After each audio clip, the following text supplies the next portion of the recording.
Hello दोस्तों, अगर आप मेरे यूट्यूब चैनल पर आज पहली बार आए हैं, तो मैं चाहूँगा सबसे पहले आप मेरे यूट्यूब चैनल को सब्सक्राइब कर लें और वीडियो को पहले से लाइक कर लो क्योंकि अच्छी वीडियो बनाता हूँ। बोलते रहते हैं कि भाई ना मैं बहुत इग्नोर करता हूँ और ना यार मैं बस उसी दिन बोलता हूँ जिस दिन है ना मेरे हद से पार हो जाती है। यार मेरे सर के ऊपर से चले जाते हैं, पानी गले से ऊपर चला जाता है ना, बस मैं उसी दिन बोलता हूँ। अरे भाई तो तू क्यों बोलता है? उस दिन क्यों बोलता है? मतलब लोग है ना जानबूझ के अपने आप को प्रेशर कुकर बनाते हैं और एक दिन फट जाते हैं और फिर गलती दूसरों की बताते हैं। तो तुझे प्रेशर कुकर बनना ही क्यों है भाई? तू तपेला भगोनी भी तो बन सकता है जिसमें चीज़ें उबल रही हैं, रिलीज़ हो रही हैं, उबल रही हैं, रिलीज़ हो रही हैं। तुझे प्रेशर कुकर क्यों बनना है? अपने आप में प्रेशर क्यों क्रिएट करना है? प्रेशर को पता है मैं इस तरह से लेता हूँ कि आप है ना स्ट्रेस, बेसिकली प्रेशर एक तरह का स्ट्रेस है।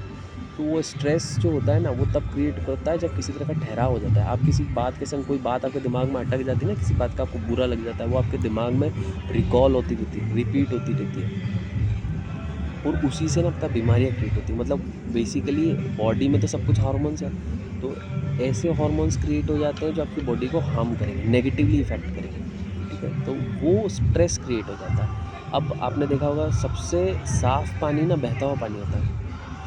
जितना ज़्यादा आप फ्लो करते जाओगे ना उतना ज़्यादा आप प्योर रहोगे। अब हम क्या होता है किसी बात के संग अटक जाते हैं, स्ट्रेस में आ जाते हैं। वो बात हमारे संग ना रिपीट मोड पे चलती रहती है कंटिन्यूअसली। ख़त्म होती है फिर रिपीट होती है, ख़त्म होती है फिर, और हम उसी को सोचते रहते हैं कि यार ऐसा हो जाता, वैसा हो जाता। अरे भाई प्रेशर लेना क्यों? स्ट्रेस क्यों लेना है? और एक चीज़ मैंने ये देखी है, आप अगर 2 घड़ी जाके किसी को ये बोल दो ना कि यार है ना भाई मेरे को तेरी बात बुरी लगी थी, तो ये बात क्या होता है, उससे 2 चीज़ें हो जाती है। एक तो ये चीज़ आपने अपना स्ट्रेस रिलीज़ कर दिया, आप आगे बढ़ गए उस बात से। आपको वो प्रॉब्लम लग रही थी, आपने उस प्रॉब्लम का एक सॉल्यूशन तो कर दिया। ये बेस्ट सॉल्यूशन नहीं होगा, मैं ये नहीं कह रहा, मतलब बेस्ट सॉल्यूशन होगा ये नहीं कह रहा हूँ। मैं कह रहा हूँ ये वन ऑफ द सॉल्यूशन है। आपकी जो प्रॉब्लम थी, आपका जो स्ट्रेस था, आपको जो बुरा लग रहा था, उसका एक सॉल्यूशन तो ये है कि आप जाके उस कंसर्न पर्सन को ये बोल दो कि यार भाई मेरे को ये बुरा लगा। तो पहली चीज़ तो आपने अपना स्ट्रेस रिलीज़ कर दिया। दूसरा एक चीज़ ये होती है, जब भी हमारे ह्यूमन बॉडी में ना हज़ारों सेंसर्स होते हैं, ठीक है? वो बहुत एक्टिवली नोटिस कर रही होती है चीज़ों को। जैसे हम गाड़ी चलाते हैं, तो हम गाड़ी चलाते हैं और क्लच, ब्रेक, एक्सीलेटर पे तो ध्यान देते ही हैं। साथ में बहुत सारे आसपास के एनवायरनमेंट को सेंस करते रहते हैं कि कोई आ तो नहीं रहा है, कोई इधर से तो नहीं आ रहा है, कोई हॉर्न तो नहीं बजा रहा है। वो तो ये होता है, सबकॉन्शियसली होता है ये चीज़ें। और ये सबकॉन्शियस लेवल पे इतना फास्ट होता है कि हमको नोटिस भी नहीं होता, हमको पता भी नहीं होता क्या होता है। तो कोई बात जब आप किसी को बोलते हो ना कि मुझे तेरी बात बुरी लगी है, तो ये बोलने से शायद इस बात की पॉसिबिलिटी होती है कि ये उसके सबकॉन्शियस में उतर जाए। सबकॉन्शियस में उतर जाए, ये इस तरह से समझो, जब आप किसी को कोई अपनी बात बोलते हो ना, अगर आप परफेक्ट एनवायरनमेंट में बोल रहे हो तो इस बात के हाई चांसेस है कि वो उसके सबकॉन्शियस में उतर जाए। पर फिर भी कभी भी बोल दो। बोलने से ये इस तरह से होता है कि जैसे मान लो कि एक सरफेस है जहाँ पे बहुत सारे पोर्स ओपन हो रहे हैं, क्लोज हो रहे हैं, ओपन हो रहे हैं, क्लोज हो रहे हैं, और ऊपर से बारिश हो रही है, ठीक है? तो बारिश की कौन-सी बूँद कौन से पोर्स के अंदर से जाके सरफेस के नीचे चली जाएगी, इस बात की कोई गारंटी नहीं। पोर्स तो ओपन हो रहा है, क्लोज हो रहा है। तो आपको जाके ना उस बंदे से बात बोल देनी चाहिए। अगर वो एक बार उसके सबकॉन्शियस में उतर गई अंदर, तो नेक्स्ट टाइम वो आपसे बिहेव करते टाइम ना इस बात को ध्यान रखेगा कि उसको किस तरह से आपसे बिहेव करना है।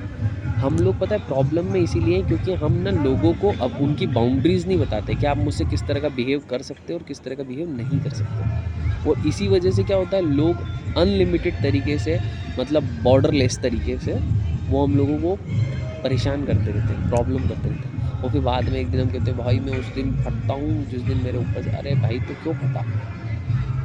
तू पहले ही बोल देता ना मुझे ये बात बुरी लगी है, या पहले ही उसका इंतज़ाम कर लेता है ना, समझ गया। देखो दो दो पॉसिबिलिटी होती है किसी भी चीज़ को सुधारने की, एक तो सामने वाले को सुधारने की, खुद को सुधारने की। सामने वाला आपकी बात सुन के सुधर जाएगा, इस बात की पॉसिबिलिटी बहुत कम होती है, प्रोबेबिलिटी बहुत कम होती है। आप अपने आप को सुधार सकते हो, या तो उस एनवायरनमेंट को छोड़ दो, या ऐसे अपग्रेड हो जाओ कि वो एनवायरनमेंट आपको प्रॉब्लम ना करे, ठीक है? डायनासोर्स का मरना इसीलिए हुआ क्योंकि वो एनवायरनमेंट में एडजस्ट नहीं हो सके। मैं ये नहीं कह रहा हूँ कि एनवायरनमेंट एडजस्ट नहीं हो सके, एनवायरनमेंट इतना ज़्यादा वर्स्ट हो गया कि वो सर्वाइव नहीं कर सके।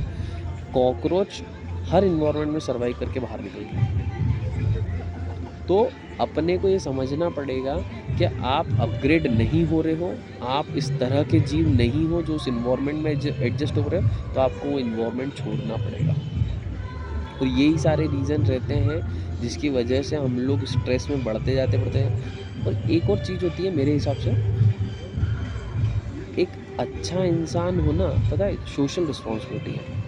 क्योंकि जब भी आप एक बुरे इंसान या किसी तरह के नेगेटिव इंसान बनते हो ना, ये बहुत बुरा होता है सोसाइटी के तौर पे। क्योंकि मान लेते हैं कि बहुत सारे लोग होते हैं ना, जितने भी अगर आप देखोगे ना क्रिमिनल्स हैं या बुरे लोग हैं या बुरे स्वभाव वाले जितने भी लोग हैं, उनकी 90% जो रूट में प्रॉब्लम है ना, वो उनके घर से है। उनकी फैमिली ने उनको ठीक से ट्रीट नहीं किया, दोस्तों ने ट्रीट नहीं किया, भाई-बहन, गर्लफ्रेंड, किसी ने उनके संग मिसबिहेव किया और वो ट्रॉमा लेके ना वो सोसाइटी में आ जाते हैं और वो ब्लीड कर रहे हैं, ठीक है? और वो जो गुस्सा है, वो जो उनके अंदर जो बुरा स्वभाव आ गया, वो सोसाइटी को देते हैं। तो इसी वजह से ना फिर सोसाइटी बुरी होती जाती है। अब जब हमारे पास आके कोई मान लो रैंडम बंदा है, सड़क पे मिला है और वो बदतमीज़ी कर रहा है, ठीक है? और हम लोग फिर क्या करते हैं, उसकी बदतमीज़ी का इंस्टेंट उसको जवाब दे देते हैं, जो भी रहता है उस वक़्त का। रिज़ल्ट ये होता है उसके अंदर और ट्रॉमा क्रिएट हो जाता है वो वाला।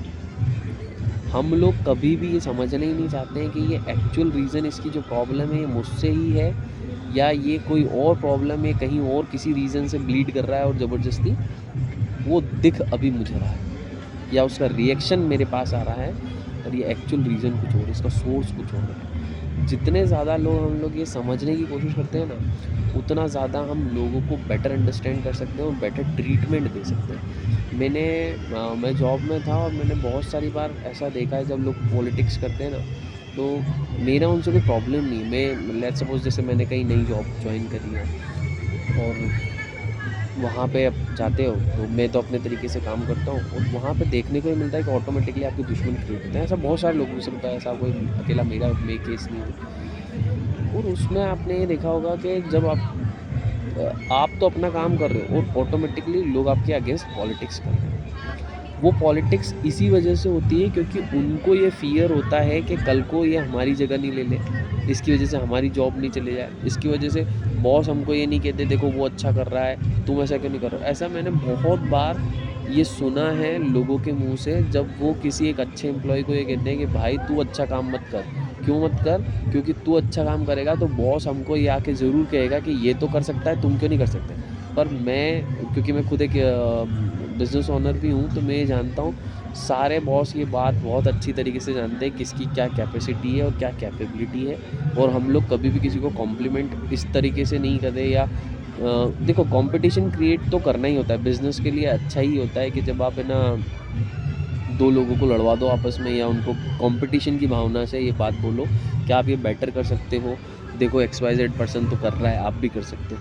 हम उनकी लिमिट को पुश करने के पर्सपेक्टिव से वो बात बोलते हैं, ना कि उनको नीचा दिखाने। क्योंकि बिज़नेस में हमारा फ़ायदा ये है कि जब 2 लोग आपस में कंपटीशन करेंगे, तो वो बेटर परफ़ॉर्म करेंगे, एट द एंड बिज़नेस जीतेगा, बिज़नेस ओनर जीतेगा। तो वो होता है। पर ये मैंने चीज़ देखी है, कोई भी बिज़नेस ओनर कभी भी दिमाग में ये बात लेके नहीं बैठता है कि एक्स एम्प्लॉय बहुत ज़्यादा स्मार्ट है और बहुत अच्छा कर रहा है, तो मैं बाकी लोगों को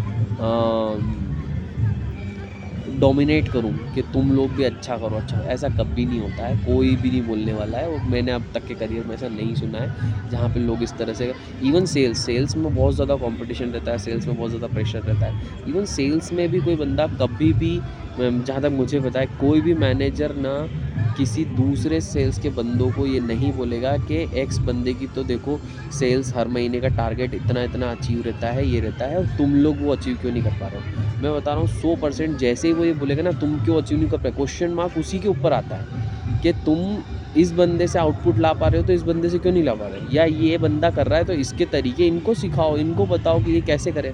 और बस वही सिंपल रहता है। पर हम लोग पता है अननेसेसरी अपने दिमाग में वो टेंशन लेके चल रहे होते हैं कि यार हमको बॉस ऐसा बोल देगा, हमको बॉस वैसा बोल देगा। ऐसा कुछ नहीं होता, बॉस किसी को कुछ नहीं बोल रहा होता है। बॉस को सब पता है कौन कितना कर सकता है, या किसी के संग कोई चीज़ें हो रही हैं तो कैसे हो रही हैं, अगर किसी के संग कोई चीज़ें नहीं हो रही हैं तो उसके भी क्या रीज़न है। उसको मार्केट रियलिटी सब पता है, उसको पोटेंशियल पता है कितना हो सकता है। वो बॉस बन के ही इसलिए बैठा है भाई क्योंकि वो तुम्हारे जैसे 36 को ऑलरेडी देख चुका है, उसको सब पता है।